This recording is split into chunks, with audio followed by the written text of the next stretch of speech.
안녕하세요. 오늘의 동아아산 건강 강좌는 우리 아이 치아 교정법을 주제로 준비했습니다. 저는 서울아산병원 소아치과 이현원 교수입니다. 요즘에는 우리 아이들의 건강에 부모님들의 관심이 매우 높죠. 특히 미적 기준이 부쩍 높아진 요즘 우리 아이들의 치아에도 관심이 매우 높습니다. 치과 교정 치료는 가지런하고 고른 치아와 조화로운 얼굴을 만들어주는 치과 치료를 말하는데요. 치아를 가지런하게 해주는 것뿐만 아니라 잘 성장하게 도와주는 것, 부정교합이 생기지 않도록 나쁜 것을 차단해주는 것까지 모두 포괄하는 치료입니다. 어릴 때부터 교정 치료를 해야 한다는데 우리 아이만 늦은 것이 아닌지 걱정을 하시는 분들이 많으시죠? 오늘 강의에서 어떤 치료들을 언제 시작해야 하는지 알아보도록 하겠습니다. 아이들의 교정 시기를 결정하는 요인에는 몇 가지 어른들의 교정 치료와는 다른 점들이 있습니다. 아이들은 성장을 합니다.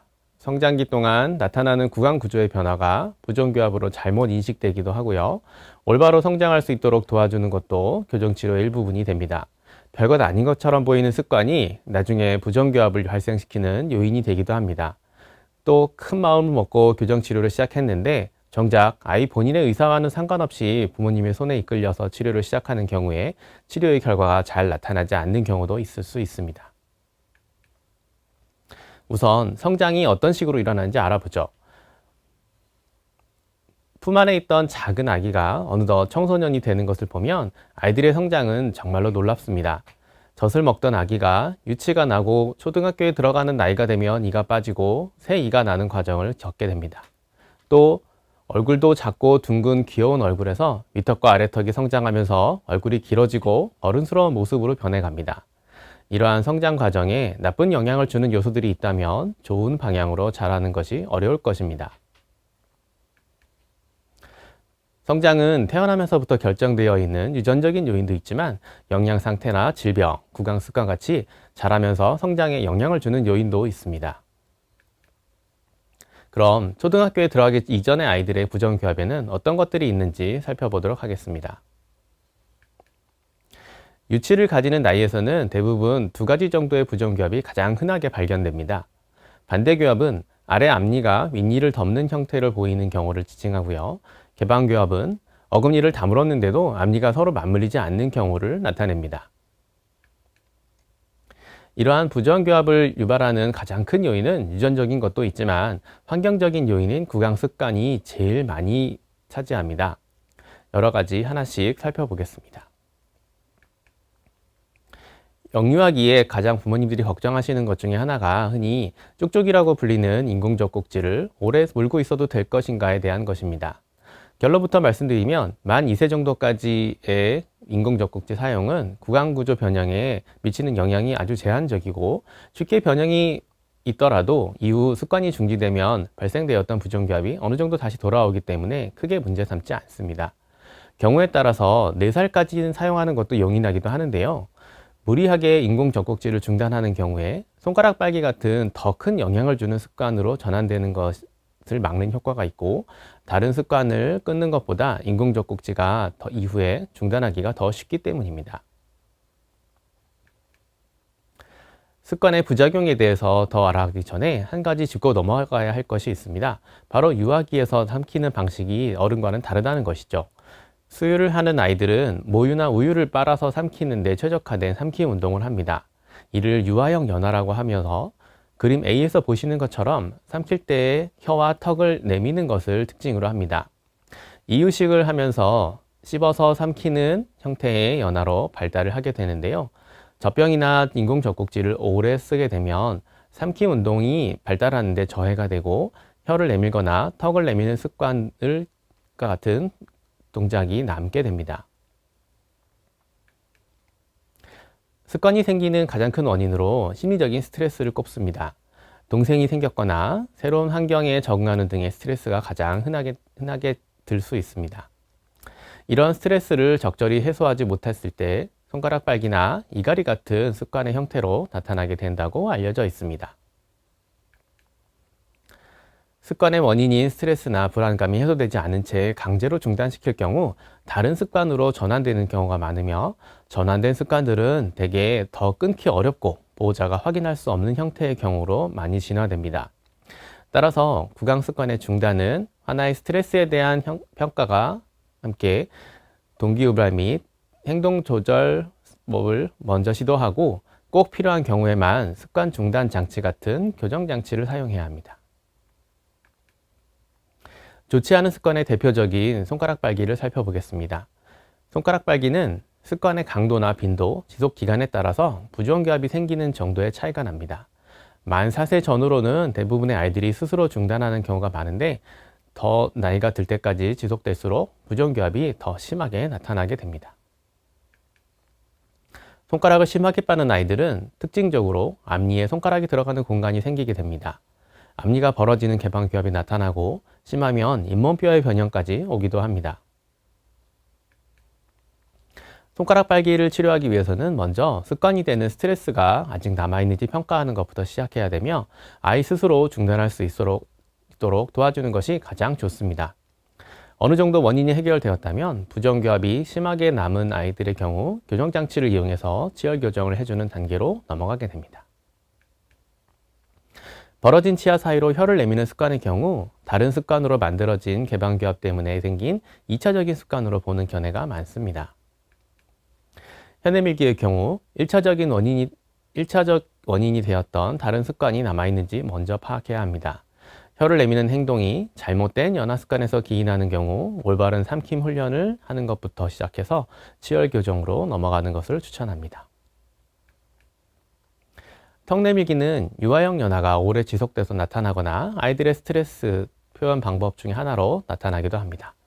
또는 습관이 아니라 원래 골격성 부정교합이 심해서 내밀고 싶지 않아도 돌출되는 경우도 있어 치과 의사의 확인이 필요합니다.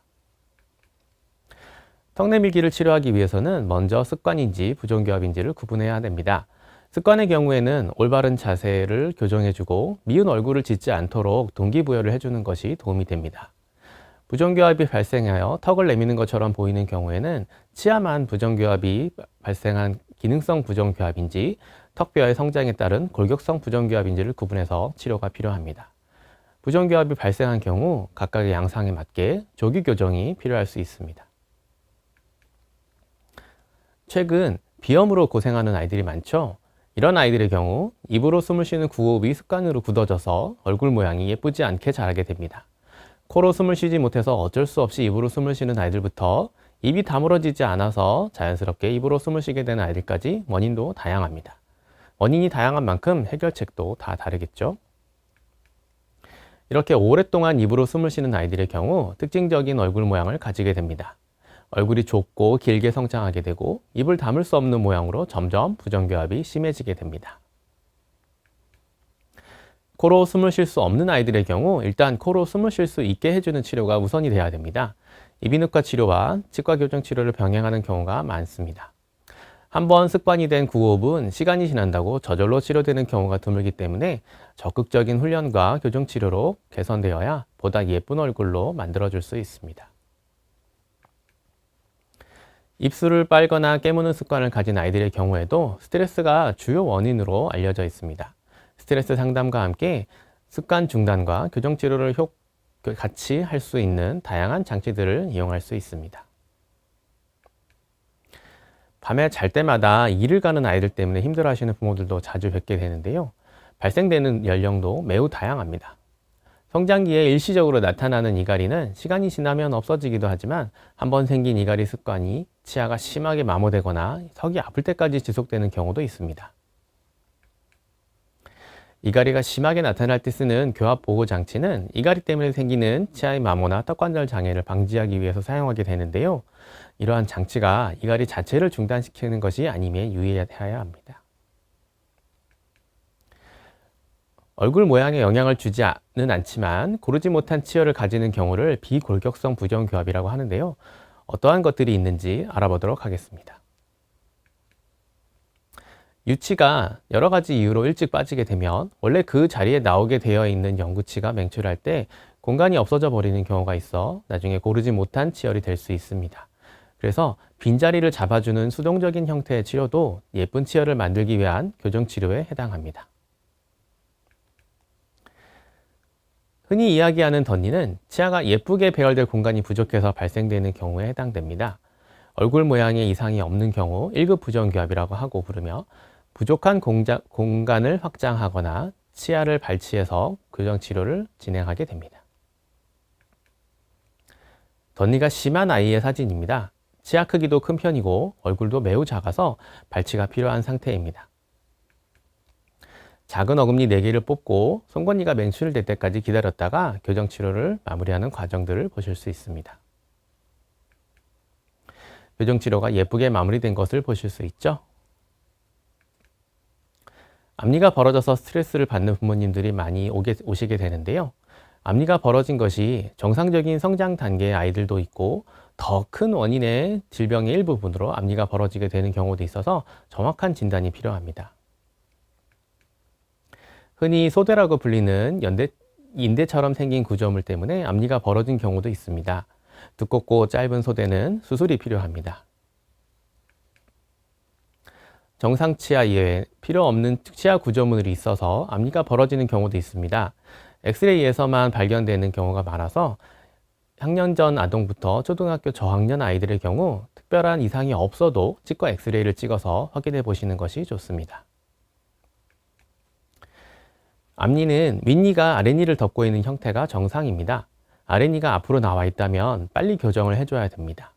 타이밍이 좋다면 아주 간단하게 고칠 수도 있지만, 원인이 치아에 있지 않고 얼굴 모양 때문에 생긴 것이라면 복잡한 교정치료가 필요할 수도 있습니다. 유치열을 가진 학령정 아동이나 초등학교 저학년 단계에서 치료가 끝나야 됩니다. 이 아이의 경우 밑턱보다 아래턱이 앞으로 나와 있어서 어쩔 수 없이 앞니가 안으로 들어간 경우입니다. 치열 교정보다 얼굴 모양의 교정치료가 먼저 필요합니다. 여러 가지 이유에 의해서 앞니가 못 나오는 경우도 있습니다. 가장 많이 문제가 되는 치아는 앞니와 송곳니입니다. 앞니가 초등학교 저학년 때 맹출하게 되므로 아까 설명드린 것처럼 치과 엑스레이를 주기적으로 찍어서 확인해 보시는 것이 좋습니다. 송곳니가 나오지 못하는 모습을 보실 수 있으시고요. 치아를 나오게 하기 위해서 치과 수술과 함께 교정치료를 진행하게 됩니다. 영구치가 없거나 자리가 없어서 작은 어금니가 나오지 못하는 경우에도 각각의 경우에 맞게 공간을 만들거나 치아를 발치해서 고른 치열을 만들어 줍니다. 이제 조금 어려운 교정치료로 넘어가 보겠습니다. 밑턱이나 아래턱의 크기가 맞지 않아서 얼굴 모양에 영향을 주는 부정교합을 골격성 부정교합이라고 지칭합니다. 교정치료를 할 때는 보다 세밀한 분석을 하게 되지만, 간단하게 얼굴 형태에 따라서 부정교합을 구분해 보면, 얼굴 형태는 정상이면서 치아의 배열이 좋지 않은 경우를 1급 부정교합이라고 하고요. 2급 부정교합은 윗턱이 돌출되거나 아래턱이 작은 얼굴을 보입니다. 3급 부정교합은 흔히 주걱턱이라고 부르는 아래턱이 돌출되어 보이는 모습을 가지는 경우를 말합니다. 2급과 3급 부정교합은 성장하는 아이들의 성장 조절을 통해서 교정치료가 가능합니다. 2급 부정교합의 경우 밑턱의 성장을 억제하거나 아래턱의 성장을 유도해서 보다 자연스러운 얼굴 모양을 만들어주는 교정치료를 하게 됩니다. 일찍부터 교정치료를 시작하는 경우도 있지만 대부분 초등학교 후반기에 적극적인 교정치료를 하게 되는데요. 최근에는 성조숙증의 영향으로 빨리 성장하는 아이들도 있어서 일찍 검사를 받아보시는 것이 좋습니다. 아래턱이 크기가 매우 작고 앞니가 다물리지 않는 개방교합이 심했던 아이인데요. 아래턱의 성장을 촉진시키고 치아 배열을 하고 나니 얼굴 모양과 앞니 관계가 개선된 것을 볼 수 있습니다. 3급 부정교합은 밑턱이 덜 성장하거나 아래턱이 많이 자라서 생긴 주걱턱이라고 부르는 얼굴 모양을 특징으로 합니다. 초등학교 저학년 때 밑턱을 성장시켜주면서 아래턱의 성장 방향을 조절하는 교정치료를 시작으로 아래턱의 성장이 초등학교부터 중고등학생까지 이어지게 되므로 아이가 성인이 될 때까지 계속적인 평가와 교정치료가 필요합니다. 아래 앞니가 심하게 돌출된 형태의 얼굴에서 앞니가 정상적으로 물리고 윗 입술이 자연스러운 모습을 가질 수 있도록 교정치료가 진행된 것을 보실 수 있습니다. 구순 9개월을 가지고 태어난 아이들의 경우 얼굴뼈와 치아의 형태가 매우 좋지 않게 변형되는 경우가 많아서 아주 어릴 때부터 성인이 될 때까지 계속 교정치료가 필요하게 됩니다.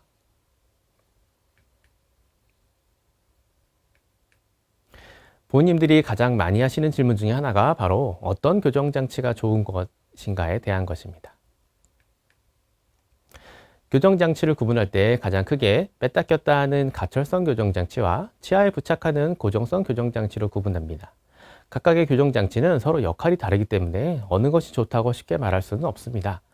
치료하고자 하는 목표와 비용, 환자의 협조도까지 많은 것을 고려해서 결정하게 됩니다. 교정치료를 하는 주치의 선생님과 상담하고 결정하시는 것이 좋겠죠? 간단히 장치의 특징을 설명하고 지나가겠습니다. 가철성 장치는 아이들의 협조도가 매우 중요하다는 것이 특징입니다. 아이들이 원하지 않는 교정치료를 할 때 교정장치를 빼놓고 다니거나 분실해서 교정치료를 진행할 수 없게 되는 경우도 보게 됩니다. 하지만 비교적 간단한 교정치료부터 성장조절 기능까지 장점이 많은 장치임에는 분명합니다. 고정성 장치는 치열 교정을 할 때 가장 많이 사용하는 장치이고요. 아이들의 협조도는 덜 필요하지만 양치질을 잘 안 하는 아이들의 경우 교정치료를 하다가 충치가 생기는 경우가 많으므로 주의해야 합니다. 최근에 유행하는 교정장치 중에서 투명 교정장치가 각광을 받고 있습니다. 잘 사용하면 교정기간 동안 장치가 보이지 않으면서 만족스러운 결과를 얻을 수 있지만 태생적으로 가철성 장치이기 때문에 아이들이 장치를 끼지 않으면 교정이 되지 않는 약점은 동일합니다. 우리 아이의 성향이나 치료 목적에 부합한다면 장점이 많은 장치입니다. 오늘 말씀드린 내용을 간단히 요약해 보겠습니다. 어린이의 교정치료는 성장과 발달을 고려해서 시행하게 됩니다. 학년정 어린이에서는 구강 습관의 관리가 중요합니다. 어린이마다 필요한 교정치료가 다르므로 정확한 진단이 필요하고요. 육안으로 발견하지 못하는 질환이 있으므로 정기적인 검사가 추천됩니다. 또 교정치료를 선택할 때 어린이의 협조도에 맞춰서 진행하는 것이 좋습니다. 어린이 교정치료 시 고려해야 할 사항과 전문의의 충분한 상담을 통해 진행하실 것을 당부드리며 오늘의 강의 마치도록 하겠습니다. 감사합니다.